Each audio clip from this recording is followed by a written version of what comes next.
Heute lernst du, wie du am Scherrahmen mit diesem Garn deine Kette scheren kannst. Hi, ich bin Martina. Ich freue mich, dass du wieder mit dabei bist. Lass uns gleich starten. Um nun die Kette zu scheren, brauchst du entweder einen Scherrahmen oder einen Scherbaum. Der Scherbaum würde die Arbeit etwas erleichtern und die Kette wäre schneller fertig. Ich arbeite mit dem Scherrahmen, da dieser wesentlich weniger Platz in Anspruch nimmt. Außerdem brauchst du eine Schere, ein Maßband und ein paar Schnüre, um die Kettfäden später zu fixieren. Ich habe immer eine andersfarbige Schnur dabei, meistens in Rot, welche ich dann zum Zusammenbinden des Fadenkreuzes benutze. Deine Garnspulen platzierst du auf einem Spulengestell. Da benutzt du von jeder Farbe 2 Garnspulen, da du die Kette mit mindestens 2 Fäden gleichzeitig scherst. So werden deine Kettfäden gleichmäßig beim Scheren gespannt.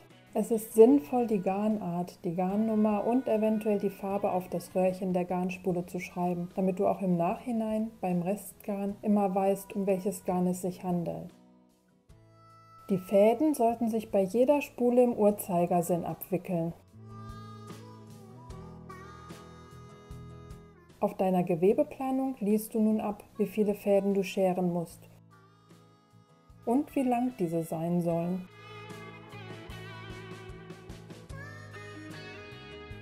Falls du mehrere Farben in deiner Kette hast, siehst du hier auf deinem Scherplan die Anzahl und Reihenfolge der Fäden jeder Farbe.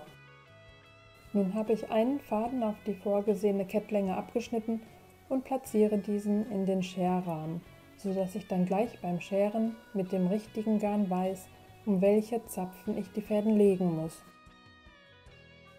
Die Gesamtkettfadenzahl wird in 2 Zöpfe geschert. Die Kettfäden würden sonst beim Bäumen zu sehr gefächert werden und eine ungleich gespannte Kette zur Folge haben. Außerdem würden 550 Kettfäden dieses Garns nicht auf die Zapfen meines Scherrahmens passen, da die Zapfen zu kurz sind. Jetzt fädelst du das Ende deiner Garnspulen auf dem Spulengestell durch die jeweiligen 2 darüberliegenden Ösen und knotest die beiden Fäden, mit denen du das Scheren beginnen willst, zusammen. Auf deinem Scherplan siehst du die Reihenfolge und Anzahl der jeweiligen Fäden. Hier fängst du also mit 80 weißen Fäden an. Danach kommen 2 schwarze Fäden, dann wieder 6 weiße und so weiter. Du nimmst nun die ersten 2 zusammengeknoteten Fäden und legst sie über und unter die erste Zapfe oben im Scherrahmen. Während des ganzen Vorgangs hältst du deinen Zeigefinger zwischen die beiden Fäden, damit diese sich nicht verzwirnen. Und du hältst die Fäden mit der gleichen Spannung. Hier unten im Scherrahmen legst du das wichtige Fadenkreuz.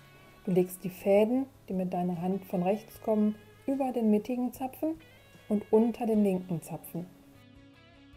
Nun beim Zurückgehen kommen ja die Fäden im linken Zapfen von oben und du legst diese unter den mittigen Zapfen. Dabei zählst du deine bereits gelegten Fäden, also hier 2, 4. Dann folgst du den ganzen Weg wieder bis nach oben.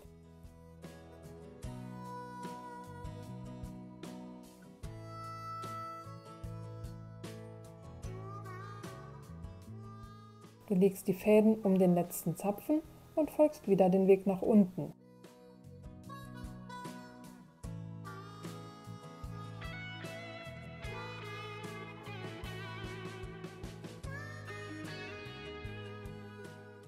Hier legst du wieder das Fadenkreuz und zählst 6, 8. Wenn du willst, kannst du auch in Gängchen zählen. Die 2 Fäden, die zusammengehalten werden, sind ein Gang. So machst du jetzt weiter, bis du eine andere Farbe scheren willst.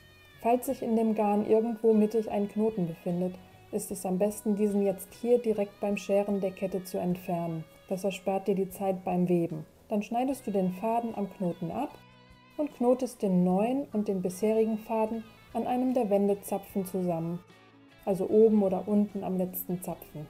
Dabei ist der obere Zapfen zu bevorzugen, da sich am unteren Zapfen das wichtige Fadenkreuz befindet. Wenn du zwischendrin die Anzahl der Fäden, die du schon geschert hast, zählen willst, dann klemmst du die Fäden an einem Wendezapfen fest. Das machst du, indem du sie einfach etwas in die anderen Fäden einklemmst. Dabei sollte die Spannung der Fäden beibehalten werden. Jetzt hast du beide Hände frei und kannst die Fäden im Fadenkreuz zählen.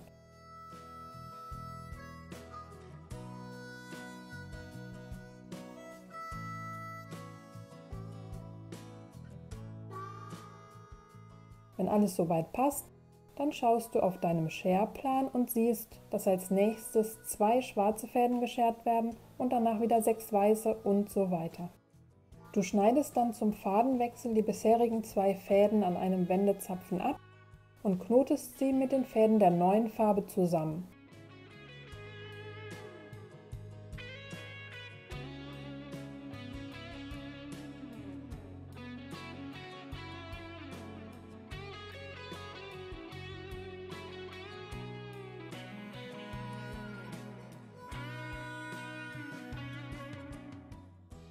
Da ich hier nur 2 schwarze Fäden benötige, wechsle ich die Farbe nun bereits wieder am unteren Wendezapfen. So schaust du regelmäßig auf deinen Scherplan und scherst die ganze Kette fertig, beziehungsweise wie ich hier die halbe Kette.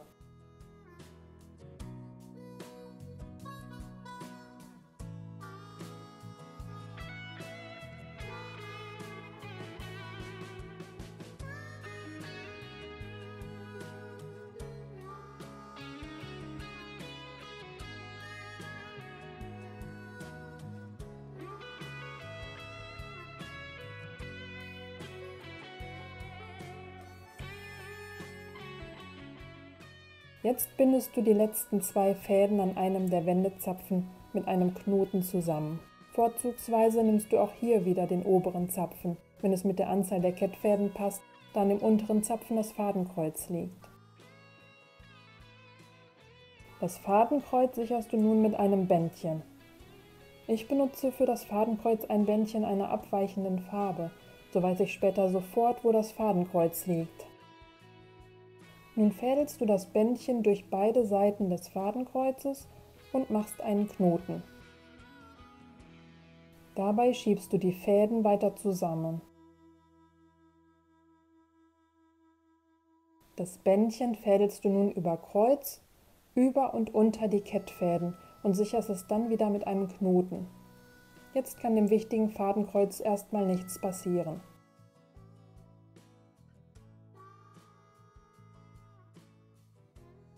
Als nächstes bindest du ein Bändchen an beide Enden des Kettzopfes, also am oberen und am unteren Wendezapfen. Den Hilfsfaden belasse ich hier auf dem Scherrahmen, damit ich die andere Hälfte der Kette genau gleich scheren kann.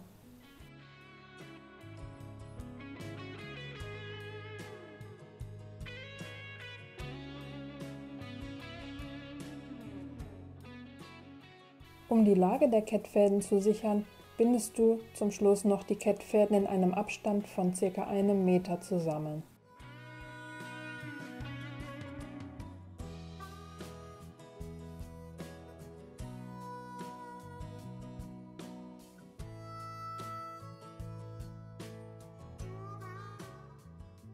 Um die gescherte Kette nun von dem Scherrahmen zu nehmen, fängst du am Wendezapfen oben an. Du hältst die Kettfäden straff mit der linken Hand fest und schiebst die rechte Hand durch die Öffnung, um die Kettfäden zu greifen. So bildest du jeweils eine Schlaufe, durch die du die Kette für die nächste Schlaufe durchziehst.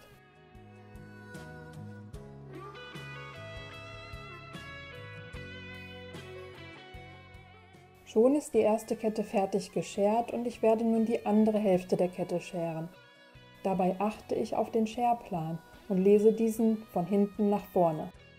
Wenn ich bei der ersten Kette hier schon 100 Fäden geschert habe, beginne ich also in der zweiten Kette mit 102 weißen Fäden. Danach kommen 2 schwarze Fäden, dann wieder 6 weiße und so weiter. Und so sieht der erste Kettzopf fertig geschert aus. Ich gucke hier ein bisschen sparsam.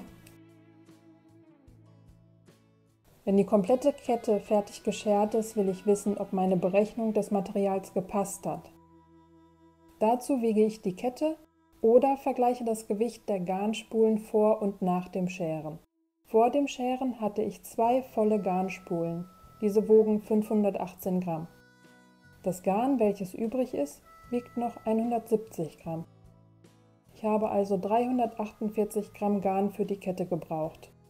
Das entspricht ganz gut der Materialberechnung von 0,347 Kilo, also 347 Gramm. Jetzt hast du deine Kette fertig geschert und im nächsten Video lernst du, wie du die Kettfäden in den Redekamm einlegst. Vielen Dank für heute fürs Zuschauen. Wir sehen uns im nächsten Video. Tschüss!